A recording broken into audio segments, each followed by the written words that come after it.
கதைய கேளுங்க, இந்த கதைய கேளுங்க, இந்த நாட்டில் நடக்கும் உண்மை கதை நல்லா கேளுங்க, நல்லா கேளுங்க, ஐயா கேளுங்க, அம்மா கேளுங்க, எல்லோரும் நடக்கும் கதை நல்லா கேளுங்க. நம்ம உண்மை கதையை பேச வந்திருக்கோம். பார்க்கலாமா, கேட்கலாமா, பார்க்கலாமா? கேட்டுட்டே பார்க்கலாம். இது உண்மை கதை, நல்லா கவனிங்க. அக்கா, நான் உண்மை கதை சொல்ல வரும்போது இவ்வளவு சோகமா இருக்கீங்களே, என்னாச்சு? தம்பி, எங்க வீட்டுல 2 குழந்தைங்க படிக்கிறாங்க. சரிங்க. பக்கத்துல இருக்க கவர்மெண்ட் ஸ்கூல்ல தான் படிச்சுட்டு இருக்காங்க. சரிங்க. எங்க வீட்டுல ரொம்ப கஷ்டமா இருக்கு.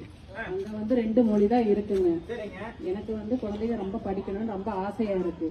ஆனா எங்க வீட்டுல ரொம்ப வறுமையான காரணத்தினால எங்க வீட்டுல கேட்ட சிபிஎஸ்சில சேர்க்கலான்னு கேட்டா ரொம்ப கஷ்டமா இருக்கு, நம்ம கிட்ட அந்த அளவுக்கு பணம் இல்ல, நம்மளால முடியாது அப்படின்னு சொல்றாங்க. எனக்கு என்ன பண்றதுன்னு தெரியல. சரி இருங்க, இதுக்கான தீர்வு இருக்கு. அதுக்கு முன்னாடி இன்னொரு உண்மை கதையை பார்ப்போம்.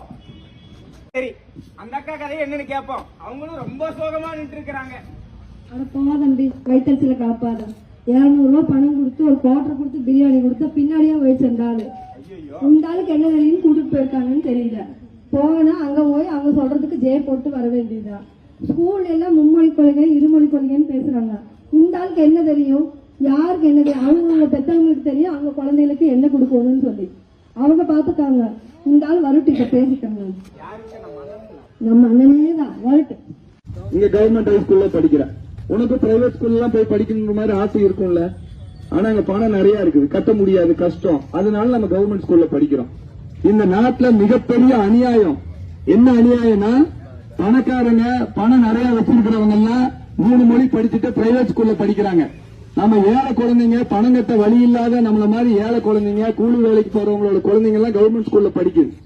அந்த குழந்தைக்கும் கல்வியில பாரபட்சம் இருக்கக்கூடாது, சமமா இருக்கணும். ஸ்கூல்ல யூனிஃபார்ம் எது கொண்டு வந்தாங்க?